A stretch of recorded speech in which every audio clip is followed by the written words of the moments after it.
de los planetas. Ahora, esto se volvió muy interesante por unos vestigios de algunas religiones egipcias o griegas que se llamaron la cosmología, la astrología. Entonces, los griegos le habían asignado un planeta a cada dios, a cada uno de los dioses. La religión, esas religiones eran politeístas, había muchos dioses, no uno solo. Ahora, esos dioses estaban especializados: el dios de la guerra, el dios del amor, el dios de las comunicaciones, el dios del mar, etcétera, el dios de los dioses. Y parece que eso no dejaba de tener sus ventajas el arreglar las cosas según el problema con un dios. Bueno, tengo un problema de tal cosa, pues te arreglo con Venus o con Marte, ¿no? Y dejo a los demás dioses tranquilos. Eso siguió entonces funcionando en la astrología, porque la astrología, porque en primer lugar la cultura griega consideraba que el destino de cada ser humano estaba en manos de los dioses, dependía de los dioses. Entonces, ¿por qué el destino de una persona es distinto al de otra? Alguna relación tiene que tener esa persona distinta con los dioses de la otra. Y encontraron que la configuración de los planetas en el cielo en el momento de nacer determinaba entonces el destino de la persona. Para eso los astrólogos necesitaban conocer con exactitud el movimiento de los astros. Para una persona que le preguntaban, bueno, ¿usted cuándo nació? No, yo nací hace 25 años, tantos meses, así tal día. El astrólogo tiene que echar para atrás el sistema solar hasta el momento del nacimiento y saber entonces dónde se estaban viendo los planetas, y de acuerdo con eso y con su religión y con sus cosas, decir, hacerle la carta astral al individuo y decirle qué es lo que le va a pasar y lo que le va a ocurrir. Entonces la astronomía tenía un grado de perfección que era necesario para esos astrólogos. Digamos, la posición de los planetas con la aproximación de un día, porque la diferencia de una persona a otra era que nacía en un día o en otro, con la aproximación de un día. Bueno, la astrología hoy día tiene computador, entonces ya preguntan la hora. Y para saber la diferencia de una persona con otra que nacieron el mismo día en la misma clínica, pues parece que va a ser necesario utilizar el photofinish, ¿no? Es decir, tener un registro fotográfico de los minutos y segundos en que el niño nació, para que los astrólogos de ahora con computador puedan saber la posición de los planetas exactamente en esa hora, minuto y segundo del nacimiento. Además, nacen tantos niños y todos a la misma hora que a todos les debía ir igual, porque tienen los planetas en el mismo sitio, a menos que se vaya afinando tal que se necesite tener ya la posición del planeta en la hora, minuto y segundo del nacimiento. Entonces la cosa se va a volver una verdadera locura y los registros de las clínicas seguramente no van a ser suficientemente exactos para poder distinguir una persona de otra. Bueno, eso algún día le pasará algo a esa astrología, pero prácticamente la astronomía y suplantó a la astrología. Hay que tener en cuenta que Kepler era un astrólogo y Newton también era ahí medio flojito,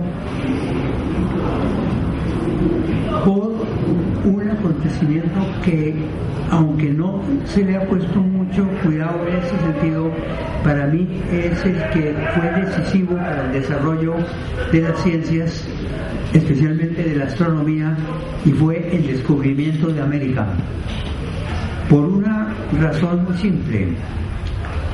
Colón era un navegante del Mediterráneo y el Mediterráneo se navegaba con brújula.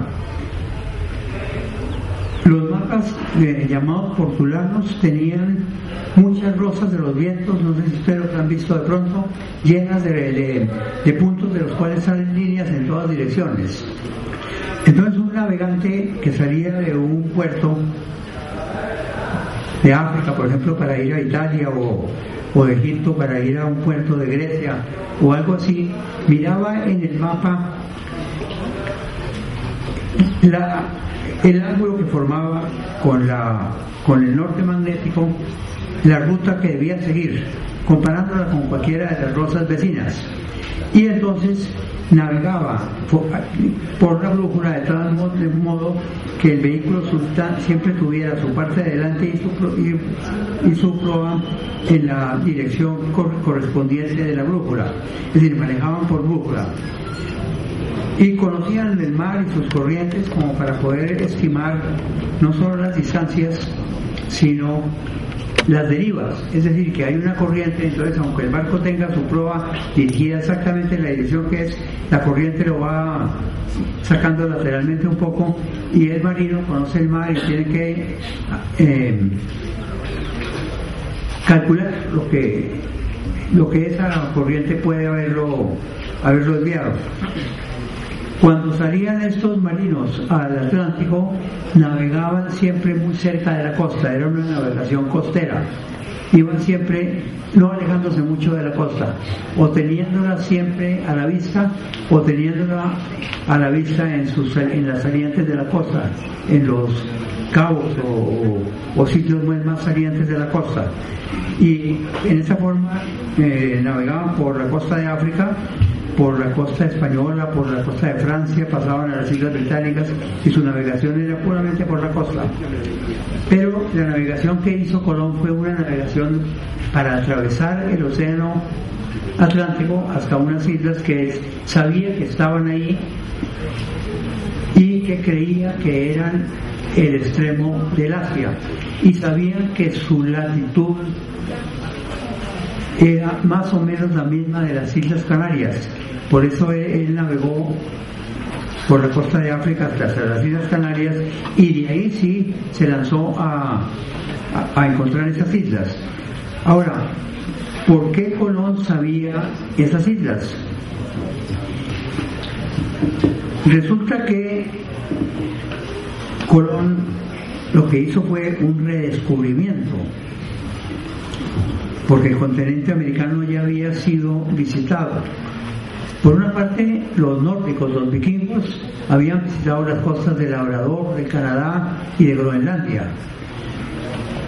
Por otro lado, es posible que navegantes portugueses hubieran estado en el Caribe o en las costas de Brasil, porque ellos navegaban mucho por las costas de África y hay unos puntos en los cuales la distancia a la América de unas islas, la isla de Madeira y de otras islas portuguesas, no es ya muy larga.